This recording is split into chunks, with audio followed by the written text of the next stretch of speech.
Hello students, good morning. ચાલો આજે આપણે કરવાના છે નેતૃત્વ વિકાસ એટલે કે લીડરશિપ ડેવલપમેન્ટ. બરાબર છે. આપણે આગળ જોઈ ગયા કે લીડરશિપ કોને કહેવાય. બરાબર છે. એના અલગ અલગ આપણે પ્રકાર પણ જોયા કે લીડરશિપના પ્રકાર કયા છે. બરાબર છે. પછી એ તાલીમમાં કેવી રીતે કામ લાગે છે, તાલીમ એટલે શું અને તાલીમમાં કેવી રીતે કામ લાગે છે. બરાબર, એ બધી વસ્તુઓ આપણે જોઈ. બરાબર છે. હવે આજે આપણે જોવાના છે નેતૃત્વનો વિકાસ. આપણે જે આપણી અંદરની જે લીડરશિપની જે સ્કિલ છે એને કેવી રીતે ડેવલપ કરી શકીએ એ. ઓકે, ચાલો તો નિર્ણય ક્ષમતાનો વિકાસ એટલે કે ડેવલપ ડિસિઝન મેકિંગ એબિલિટી, એ જે ચેપ્ટર છે એની અંદર આપણે શું શું જોવાના છે. તો લાઈક આ યુનિટ 4 છે. બરાબર, એની અંદર આપણે ભણવાના છે નેતૃત્વ વિકાસ. પછી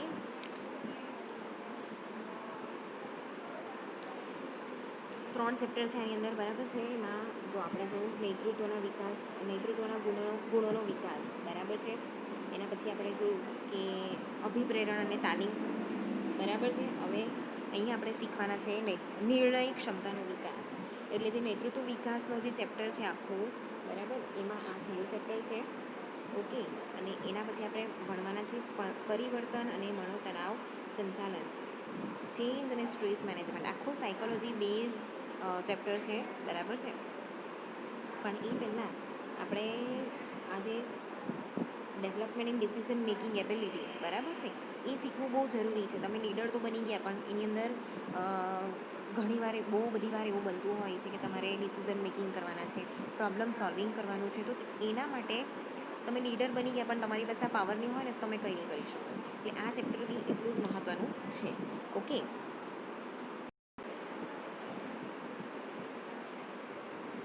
ચાલો તો આ જે ચેપ્ટર છે એની અંદર આપણે જોવાના છે એનું ઇન્ટ્રોડક્શન. બરાબર છે. પછી જે પ્રોબ્લેમ સોલ્વિંગ છે અને ડિસિઝન મેકિંગ છે. બરાબર છે, એના વિશે આપણે શીખવાના છે. બરાબર છે. પછી જે ઉત્પાદકતા છે, આપણી પોતાની ઉત્પાદકતા છે, કેવી રીતે વધારાય, ક્વોલિટી કેવી રીતે મેન્ટેન કરવાની છે, કોસ્ટ કોન્શિયસનેસ. બરાબર છે. માનવ સંબંધો, પછી ગોલ અચીવમેન્ટ, એ બધી બાબતો આની અંદર શીખવાના છે. બરાબર છે. એના પછી છે કે નિર્ણયને અસર કરતા પરિબળો, factors affecting decision making. Okay, પછી પ્રોસેસ ઓફ ડિસિઝન મેકિંગ, પછી types of decisions, techniques of decision making. બરાબર છે. આ બધી વસ્તુઓ આપણે અહીંયા ભણવાના છે. ઓકે, હવે જ્યારે પણ આપણે એકચ્યુઅલી જે ડિસિઝન મેકિંગ અને પ્રોબ્લેમ સોલ્વિંગ જે વસ્તુ છે ને, એ ખાલી લીડર્સ માટે નથી. બરાબર છે. એ ખાલી લીડર્સ માટે નથી, એ આપણા બધા જ માટે છે. આપણી સામાન્ય જીવનની અંદર બી આપણે આ પ્રોબ્લેમ સોલ્વિંગ જે છે એ શીખવું જોઈએ. બરાબર છે. આપણે બીજા પર ડિપેન્ડ શું કરવા રહીએ. જ્યારે આપણે આપણા લાઈફને જાતે જીવીએ છીએ, બરાબર છે, બધી વસ્તુ આપણે બધાને પૂછી પૂછીને નથી કરતા. ઓકે, જ્યારે આપણે બીજાને પૂછતા નથી, બરાબર છે, તો આપણે ડિસિઝન જાતે લઈએ છીએ, તો પ્રોબ્લેમ સોલ્વિંગ બી જાતે કરતાં શીખવું જોઈએ. એટલે આપણી સામાન્ય લાઈફની અંદર બી ડિસિઝન મેકિંગ અને પ્રોબ્લેમ સોલ્વિંગ છે ને, એ વસ્તુઓ આપણી પાસે હોવી જોઈએ. બરાબર છે. હું તો કેવું, એન્જિનિયર નહીં હોય ને એવા બધા વ્યક્તિ પાસે પણ આ હોવું જોઈએ. ડિસિઝન મેકિંગ અને જે પ્રોબ્લેમ સોલ્વિંગનું આ જે મેથડ છે ને, એ બધાને જ આવડવી જોઈએ. બરાબર છે. એટલે એવું નથી કે આ ખાલી તમને એન્જિનિયરિંગ ફિલ્ડમાં કામ લાગશે. આ વસ્તુ તમને બધી જગ્યા પર કામ લાગવાની છે. બરાબર છે. એટલે કેવું છે કે લાઈક એને એવી રીતે નથી શીખવાનું આપણે કે એઝ એ એન્જિનિયર તમને કામ લાગશે, તમે કોઈ ફિલ્ડમાં કામ કરવા જશો ત્યાં તમને કામ લાગશે. બરાબર છે. પણ લાઈફમાં બધી જગ્યાએ કામ લાગશે એવી રીતે આ ચેપ્ટર આજે આપણે શીખવાનું છે. બરાબર છે. તો અહીંયા ટોમ પીટર્સ છે. બરાબર છે, અમેરિકાના મેનેજમેન્ટ ગુરુ છે. બરાબર છે. એમણે કીધું છે કે decision making process can be analogued with a rolling stone that might hammer one's head or hang on the way hard if not handled properly. બરાબર છે. એટલે કે નિર્ણય પ્રક્રિયાને એક ગબડતી શીલા સાથે સરખાવી શકાય. જે યોગ્ય રીતે હાથ ન ધરાય તો કોઈનું માથું ફોડી શકે છે, રસ્તાનો મજબૂત અવરોધ પણ બની શકે છે. બરાબર છે. એક રોલિંગ સ્ટોન, બરાબર છે, ગબડતી ગબડતી આપણે પથ્થર ગોળ હોય, બરાબર છે, અને આપણે ધક્કો મારીએ તો એ ગબડ્યા કરે, ગબડ્યા કરે. તો ડિસિઝન મેકિંગની પ્રોસેસ છે ને, એ પણ એવી છે કે જ્યાં સુધી છે ને આપણે એને હેન્ડલ નહીં કરીએ ને, બરાબર છે. એને જો યોગ્ય રીતે આપણે એને હાથ નહીં કરીએ, બરાબર, એનું જે સોલ્યુશન છે ને બરાબર લાવીએ નહીં ને, તો એ છે ને કેવું છે કે પથ્થર આપણે ફેંકીએ તો કોઈનું માટી ફૂટી શકે છે, બરાબર. હવે મોટો પથ્થર હોય ને ગબડતો ગબડતો કેવું છે કે ગુફા છે, ત્યાંથી મોટો પથ્થર ગબડતો ગબડતો ગુફાનો રસ્તો બંધ કરી દઈએ તો આપણે અંદર પુરાઈ જઈએ, બરાબર છે. તો કેવું છે કે આપણે કોઈ વસ્તુ છે એને સોલ્વ નહીં કરીએ કે ડિસિઝન મેકિંગ બરાબર નહીં કરીએ તો ક્યારેક એના લીધે આપણને પ્રોબ્લેમ આવી શકે છે, બરાબર. એના લીધે બેરિયર આવી શકે છે. તો જે ડિસિઝન મેકિંગ છે, નિર્ણય પ્રક્રિયા છે, બરાબર છે, એને આપણે કેવું છે કે ગમે તેવા નિર્ણય લઈ લઈએ કે પછી આપણે નિર્ણય લઈએ નહીં છોડી દઈએ, બરાબર છે, તો એ છે ને હેડેક જેવું બની જાય, કશે ને કશે પ્રોબ્લેમ ક્રિએટ કરવાના છે. ઓકે, આપણી લાઈફની સાથે જ આપણે આ વસ્તુને સરખાવીએ ને તો તમે જ ઇમેજિન કરજો કે તમારી લાઈફમાં એવા બહુ બધા ડિસિઝન હશે જે તમે લીધાની હોય, બરાબર છે, આજ સુધી એને છોડી દીધું હોય, ક્યાં તો પછી કેવું છે કે તમે ત્યાં બરાબર ડિસિઝન લઈ શીખવાની હોય તો અત્યારે પણ એક કદાચ પ્રોબ્લેમ ક્રિએટ કરી શકે છે, બરાબર છે. હજુ તો તમે નાના છો, મોટા થશો ને તો તમને આ વસ્તુ સમજાશે, બરાબર. આ જે ચેપ્ટરમાં હું ભણાવું છું ને એ વસ્તુ તમને અહીંયા યોગ્ય રીતે સમજાશે, બરાબર છે. ચાલો આપણે પહેલાં છે ને થોડુંક ઇન્ટ્રોડક્શન જોઈએ, પ્રોફેશનલી જે ડિસિઝન મેકિંગ છે કેવી રીતે કામ લાગે છે. તો જે સંચાલનની જે સિસ્ટમ છે, બરાબર છે, જે મેનેજમેન્ટ કરવાની જે સિસ્ટમ છે, બરાબર છે, એમાં કેવું છે કે સંચાલનીય કાર્યની અંતિમ પેદાશ નિર્ણયો છે. ઓકે, જે સંચાલન કરવાનું જે કામ છે, જે મેનેજરિયલ સ્કિલ છે, એ લોકોનું સૌથી છેલ્લું કામ શું છે? નિર્ણયો લેવાનું, બરાબર છે. તો સંચાલકો જેટલા બી છે, બરાબર છે, જેટલા બી મેનેજર્સ છે, એ લોકો દ્વારા આ જે પ્રક્રિયા થાય છે કે જે પ્રવૃત્તિ થાય છે એની અંદર શું હોય છે? તો એમાં પ્લાનિંગ કરવાનું છે, આયોજન કરવાનું છે, પછી એને ઓર્ગેનાઇઝ કરવાની છે, એનું પ્રબંધ કરવાનું છે, પછી એનું સુપરવાઇઝિંગ કરવાનું છે, બરાબર છે, માર્ગદર્શન આપવાનું છે, બરાબર છે, પછી એની ઉપર અંકુશ રાખવાનું છે, એને મોનિટરિંગ કરવાનું છે, બરાબર છે. તો એ વિવિધ સ્વરૂપે અહીંયા કેવું છે કે આ જે પ્રક્રિયા છે એ ચાલતી હોય છે, બરાબર છે. જે નિર્ણયનું તત્વ સવિશેષ પિરામિડ સ્વરૂપે રજૂ થતી સંચાલનની દરેક સપાટીએ મધ્યમ, ઉચ્ચ કે પછી નિમ્ન બધી જગ્યા પર આ વસ્તુનો જે પ્રક્રિયા છે એ કરવામાં આવે છે, બરાબર છે, એની કન્ટિન્યુઅસ થતી જ રહે છે. જ્યારે જ્યારે પેલું ત્રિકોણ મેં તમને શીખવાડેલું જેની અંદર ઉચ્ચ સંચાલન આવે, બરાબર છે, પછી મધ્યમ કક્ષાનું આવે, પછી નિમ્ન કક્ષાનું આવે, બરાબર છે. તો એ જે સંચાલન છે, કનેક્ટ સુપરવાઇઝરમાં તમને એક બોક્સ બતાવેલું, બરાબર છે. એ બોક્સની અંદર જે મેનેજરિયલ સ્કિલ છે એ અને જે ટેકનિકલ સ્કિલ છે એના વિશે બી તમને માહિતી આપેલી, બરાબર છે. તો એ હિસાબે બી આપણે જોવા જઈએ ને તો નિર્ણય પ્રક્રિયા જે છે ને એ સતત ચાલતી રહે છે, બરાબર છે. આજે શું કરવાનું, આના પછી શું કરવાનું, આના પછી શું કરવાનું, એ બધી પ્રક્રિયા ચાલતી જ રહે છે, ચાલતી જ રહે છે, કન્ટિન્યુઅસ ચાલતી પ્રક્રિયા છે ડિસિઝન મેકિંગ પણ, બરાબર છે. પણ જો સંચાલનીય સપાટીના અનુસંધાનમાં નિર્ણયનો વ્યાપ, સ્વરૂપ અને ગંભીરતા તથા તેમાંથી નિપજતા પરિણામોમાં ફેરફાર રહે છે, બરાબર છે. આ જે વસ્તુ છે ને દર વખતે અલગ અલગ હોય, જેવું જેવું પરિસ્થિતિ એ પ્રમાણે અહીંયા નિર્ણય લેવામાં આવે છે, બરાબર છે. તો એનો જે વ્યાપ છે, એનું જે સ્વરૂપ છે, બરાબર છે, એની જે ગંભીરતા છે, એ બધી વસ્તુ જે છે એના પર ડિપેન્ડ કરે છે કે પછી એ જે ડિસિઝન મેકિંગ છે એનું સ્વરૂપ કેવી રીતે તૈયાર કરવામાં આવે, બરાબર છે. તો એમાં હવે આપણે આગળ જોઈએ કે સંચાલન પ્રક્રિયામાં સમાવેશ વિવિધ તત્વોના સંદર્ભમાં નિર્ણયો કઈ રીતે થાય છે તેની સંક્ષિપ્ત સમજૂતી આપણે લઈએ. તો પહેલું છે આયોજન એટલે કે પ્લાનિંગ, બરાબર છે. એના પછી ઓર્ગેનાઇઝિંગ, એના પછી છે ડાયરેક્શન, બરાબર છે, ડાયરેક્ટિંગ, એના પછી છે કંટ્રોલિંગ, સુપરવાઇઝિંગ જેને કહેવામાં આવે છે એ સુપરવાઇઝિંગ જે છે ને એ વચ્ચેથી જતું રહ્યું છે, સુપરવાઇઝિંગ પણ એક ભાગ આવે, અને એના પછી છે લાસ્ટમાં આવે પાંચમું કંટ્રોલિંગ. ઓકે, અહીંયા 4 પાર્ટ જે છે એને અહીંયા વધારે મહત્ત્વ આપવામાં આવ્યા છે, પણ આપણે જે સુપરવાઇઝિંગનો જે પાર્ટ છે એ ઓલરેડી આગળના ચેપ્ટર્સની અંદર કરી ગયા છે, બરાબર છે. તો અહીંયા જે આયોજન છે, જે પ્લાનિંગ છે, ઓકે, એની અંદર શું છે? તો પ્લાનિંગ ક્યારે કરવાનું હોય કે જ્યારે કોઈ પણ ફ્યુચરની અંદર આપણે કોઈ નવો પ્રોજેક્ટ નાખવાના છે, બરાબર છે, કે નવી વસ્તુનું બનાવટ કરવાના છે, ઓકે. તો એની અંદર કેવું છે કે ભાવિ અંદાજો અહીંયા વિકસાવાય છે, બજેટ બનાવાય છે, બરાબર છે.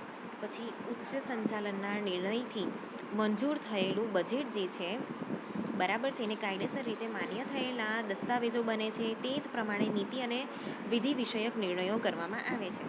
બરાબર છે. એટલે આયોજન ક્યારે કરવાનું હોય એ વસ્તુ હંમેશા યાદ રાખજો કે જ્યારે ફ્યુચરનું પ્લાનિંગ કરવાના હોઈએ ને ત્યારે આપણે અહીંયા કરીએ છીએ. તો એ આયોજનની અંદર બજેટિંગ થાય છે. બરાબર છે. પ્લાનિંગની અંદર કેવું છે કે આખું સ્ટ્રક્ચર તૈયાર કરવામાં આવે, કાચું સ્ટ્રક્ચર તૈયાર કરવામાં આવે, બજેટિંગ કરવામાં આવે. બરાબર છે. પછી અમુક એવા નિર્ણયો લેવામાં આવે કે જે કાયદેસરના હોય, નીતિ નિયમો જે લાગતા હોય, દસ્તાવેજો તૈયાર કરવાના હોય, બરાબર, બધી પરમિશન લેવાની હોય, એની જે નીતિ નિયમો છે એ તૈયાર કરવાના, એ પ્રોસેસ જે છે એનું પ્લાનિંગ કરવાનું હોય. એના પછી છે ઓર્ગેનાઇઝિંગ. તો ઓર્ગેનાઇઝિંગની અંદર શું છે કે જે આપણે પ્લાનિંગ કરેલું છે, બરાબર છે, આપણે જે પણ લક્ષ્યાંકો જે છે, ગોલ્સ છે, એને પ્રાપ્ત કરવા માટે જે પ્લાનિંગ કરેલું છે, બરાબર છે, તો એના માટે જે જરૂરી સાધનો છે એને ખરીદવાના છે, કે પછી એની વ્યવસ્થા કરવાની છે. પછી એની અંદર બીજું છે કે જે આ બધી વસ્તુ જે કરવાની છે, ખરીદવાની છે, કે એની વ્યવસ્થા કરવાની છે, તો વિવિધ હોદ્દેદારોને સત્તા જવાબદારીની અહીંયા સોંપણી કરવામાં આવે છે. બરાબર છે. એના પછી છે કે દોરવણી, ડાયરેક્ટિંગ. તો ડાયરેક્ટિંગની અંદર કયું છે કે મદદનીશો માટે હુકમો અને સૂચનાઓ તૈયાર કરવી, તેઓને જરૂરી માર્ગદર્શન આપવું અને પ્રલોભનો પૂરા પાડવું. બરાબર છે. તો જે આપણા સબોર્ડિનેટ્સ છે, બરાબર, તો એ સબોર્ડિનેટ્સને આપણે કયું કામ કરાવવાનું છે, કે કયા પ્રકારે કરાવવાનું છે, બરાબર, કઈ કઈ સૂચનાઓ આપવાની છે, આપણે એનું પ્લાનિંગ કરવાનું છે આપણે. બરાબર છે. પછી એની અંદર જરૂરી માર્ગદર્શન આપવાનું છે, સુપરવાઇઝિંગ કરવાનું છે, એ લોકોને પ્રલોભનો પૂરા પાડવાના છે. ઓકે, જેથી એ લોકો સારું કામ કરે. એના પછી કંટ્રોલ, અંકુશ. તો જે કોમોડિટી છે એ પ્રોડક્ટની જે ક્વોલિટી છે, પ્રોડક્ટ ક્વોલિટી, બરાબર છે, એને આપણે અહીંયા મેન્ટેન કરવાનું છે. બરાબર છે. તો સારા અને ખામીયુક્ત જે એકમો છે એના અંગેનું નિર્ણય આપણે લેવાનું છે. બરાબર. ખામીયુક્ત જે કારખાના હોય, બરાબર છે, કે પછી એવા જે યંત્રો હોય એને આપણે રિપેર કરાવી શકીએ, એને આપણે બદલાવી શકીએ, અને જે સારા ચાલતા સાધનો છે એના પર ઉત્પાદન વધારે થાય એવી આપણે ટ્રાય કરીએ. બરાબર છે. તો બજેટ અને વાસ્તવિક કાર્યો વચ્ચેના તફાવતો અંગેનો નિર્ણય. તો આપણે જે બજેટ બનાવેલું છે અને પછી આપણે વસ્તુ ખરીદી, બરાબર છે, એના વચ્ચેનું પણ અહીંયા કેવું છે કે જે તફાવતો જ આવે છે, બરાબર છે, એને કંટ્રોલ કરવું, એનો નિર્ણયો લેવા. બરાબર છે. પછી પ્રતિકૂળ તફાવતો અને વિચલનો માટે જવાબદારી નક્કી કરવા અંગેનો નિર્ણય. બરાબર છે. જે પ્રતિકૂળ સર્કમસ્ટન્સીસ જે અહીંયા ભેગા થઈ જાય છે. ઓકે, કે માની લો કે આપણે પ્લાનિંગ લખી લીધું, પ્રતિકૂળ પરિસ્થિતિ સિઝન વાઇઝ પણ હોઈ શકે. બરાબર છે. એમ્પ્લોયની જે જરૂરિયાતો પૂરી નહીં થતી હોય તો એ પ્રમાણે પણ આવી શકે છે. ઓકે, તો આવી જે બધી વસ્તુઓ જે છે, બરાબર, એની જવાબદારી જે છે એ કોણ નિભાવશે એ અંગેનો બધો નિર્ણય અહીંયા લેવામાં આવે છે. ઓકે, હવે આપણે જોઈએ તો નીચેના સંબંધોમાં સમસ્યા સુઝાવ અને નિર્ણય શક્તિનું મહત્ત્વ. એનું મહત્ત્વ શું છે? નિર્ણય શક્તિ જે છે, ડિસિઝન મેકિંગ છે, બરાબર, એનું ઇમ્પોર્ટન્સ શું છે?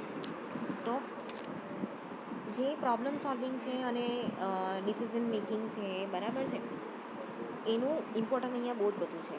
તો આપણે કોઈ પણ એક એકમની અંદર આપણે કામ કરીએ છીએ, બરાબર છે, એની અંદર મેનેજમેન્ટનો જે પણ વ્યક્તિ કામ કરતો હોય, મેનેજર હોય કે પછી એક્ઝિક્યુટિવ હોય, બરાબર છે, એનું કામ શું છે, મોટે ભાગનો સમય શામાં વિતાવે છે કે જે વિવિધ સમસ્યાઓ છે એને સમજે, બરાબર છે, એનું ડિસિઝન લે. ઓકે, એ લોકોનું કામ જ એ છે, બરાબર છે. એ લોકોએ કંઈ કટિંગ નથી કરવાનું, એ લોકોએ કંઈ વેલ્ડિંગ નથી કરવાનું, પણ જે પ્રોબ્લેમ આવે છે એનું સોલ્યુશન કરવાનું છે. બરાબર છે. એવી જ રીતે જે બાહ્ય પક્ષકારો છે, બરાબર છે, જે વેન્ડર્સ છે, જે સપ્લાયરો છે, પછી જે બેંકની અંદર આપણા ખાતા ચાલે છે, લોન ચાલે છે એ, પછી જે સરકારી કચેરીઓ છે, બરાબર છે, તો એ બધી વસ્તુઓ, તો એ બધાની સાથે જે ધંધાને રિલેટેડ જેટલી બી વ્યવહારો છે, બરાબર છે, એ લોકોની સાથે વાટાઘાટો કરવા. પછી કંપનીની અંદર કોઈ ડીલ કરવાની હોય તો એની સાથે વાટાઘાટો કરવા, નેગોશિએશન સ્કિલ્સ એનામાં હોવી જોઈએ, બરાબર છે. તો એવા બધા વ્યવહારો એણે કરવાના છે. તો કંપનીના પ્રતિનિધિ તરીકે એણે આ બધા વ્યવહાર જે છે એ વ્યવહાર કરવાના છે, બરાબર છે. એના માટે એની સાઇન આપવાની છે, એનો સિક્કો બનાવેલો હોય તો કંપની તરફથી ને કાયદેસરનો અહીંયા સિક્કો બનાવી આપવામાં આવે છે, બરાબર છે. તો એ જે વ્યક્તિ છે કંપની તરફથી અહીંયા કાયદેસર બંધનકર્તા તરીકે અહીંયા રહે છે, બરાબર છે. પછી સંચાલનમાં એણે બીજું શું કામ કરવાનું છે? બજેટ બનાવીને બજેટને માન્ય કરવાનું છે, સાધનો ખરીદવાને એને ફાળવવા, પછી જે પ્રવૃત્તિનું અહીંયા આયોજન કરવાનું છે એ કરવાનું છે પ્રવૃત્તિનું, બરાબર છે. પછી ટૂંકા ગાળાના જે લક્ષ્યાંકો છે એ નક્કી કરવાના છે, લાંબા ગાળાના પણ નક્કી કરવાના છે, બરાબર છે. પછી વાસ્તવિક રીતે જે કામ કરવાનું છે એની માહિતી આપવાની છે, એનું રિપોર્ટિંગ લેવાનું છે, બરાબર છે. પછી કર્મચારી છે એ લોકોની જે કાર્ય બજવણી છે એનું મૂલ્યાંકન કરવાનું છે. બદલાતી પરિસ્થિતિ છે, બરાબર છે, કે જે પણ રિસન્ટ પર્યાવરણ છે, બરાબર છે, હાલનું જે પર્યાવરણ છે એને અનુરૂપ રહીને બધા પાસે એણે કામ કરાવવાનું છે, બરાબર છે. અને જો અહીંયા કોઈ પ્રોબ્લેમ થાય તો એને જે આગળનો અનુભવ છે એ પ્રમાણે અહીંયા નિર્ણય લેવાનો છે, બરાબર છે. કે પ્રવૃત્તિમાં અહીંયા છે ને કેવું છે કે ફેરફારો આવતા રહે છે, એ પ્રમાણે એને સૂચના આપવાની છે, સંચાલન કરવાનું છે. ઓકે, તો એઝ અ સંચાલક એણે બહુ બધા જે નિર્ણયો છે એ અહીંયા કરવાના રહેશે. તો એના માટે છે ને કંપનીએ જે નીતિ નિયમો ઘડેલા છે, જે વિધિઓ છે, પ્રોસેસ છે, બરાબર છે, કેટલાક સ્ટાન્ડર્ડ્સ બનાવેલા છે, મોરલ સ્ટાન્ડર્ડ્સ હોય, એના એથિક્સ હોય, બરાબર છે, એનો વિકાસ કરવો, એની અંદર જે કામ કરે છે બધા વ્યક્તિઓ એને એની અંદર અનુકૂળ થાય, બરાબર, એની અંદર એ ધારી જાય એ પ્રકારના અહીંયા એને પ્રયત્નો કરવાના છે, મોટિવેટ કરવાનું છે, બરાબર છે. તો જે અહીંયા ચેન્જીસ આવે છે એ ચેન્જીસનો સ્વીકાર એને પોતાને પણ કરવાનો છે, એની સાથે કામ કરતા લોકોને પણ એણે સમજાવવાના છે, બરાબર છે. તો અહીંયા કેવું છે કે અવારનવાર અનેક પ્રકારના અહીંયા નિર્ણયો એણે લેવાના હોય છે, બરાબર છે.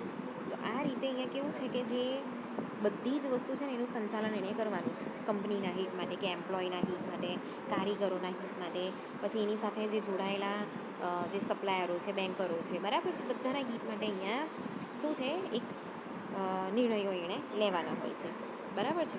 તો આ પ્રકારના જે નિર્ણય ઘડતરના જે મહત્ત્વની બાબતો છે એમાં શું છે તો ઉત્પાદકતા, પ્રોડક્ટિવિટી, બરાબર છે, એના પછી જે ગુણવત્તા છે એ, બરાબર છે, ક્વોલિટી મેન્ટેન કરવાનું કામ, પડતર સભાનતા, ઓછામાં ઓછા ખર્ચે આપણે વધારેમાં વધારે પ્રોડક્શન કરી શકીએ એવી પડતર સભાનતા આપણે રાખવી પડે, બરાબર છે. માનવ સંબંધો, હ્યુમન જે રિલેશન્સ છે એ, ધ્યેય સિદ્ધિ, જે ગોલ અચીવમેન્ટ છે, બરાબર છે, એ બધી વસ્તુનું એણે અહીંયા ધ્યાન રાખવાનું છે અને એની અંદર સૌથી વધારે એણે ડિસિઝન મેકિંગ કરવાના હોય છે, બરાબર છે. તો હવે આપણે આવતા લેક્ચરની અંદર જોઈશું કે જે નિર્ણય ઘડતર છે એને અસર કરતા પરિબળો કયા કયા છે.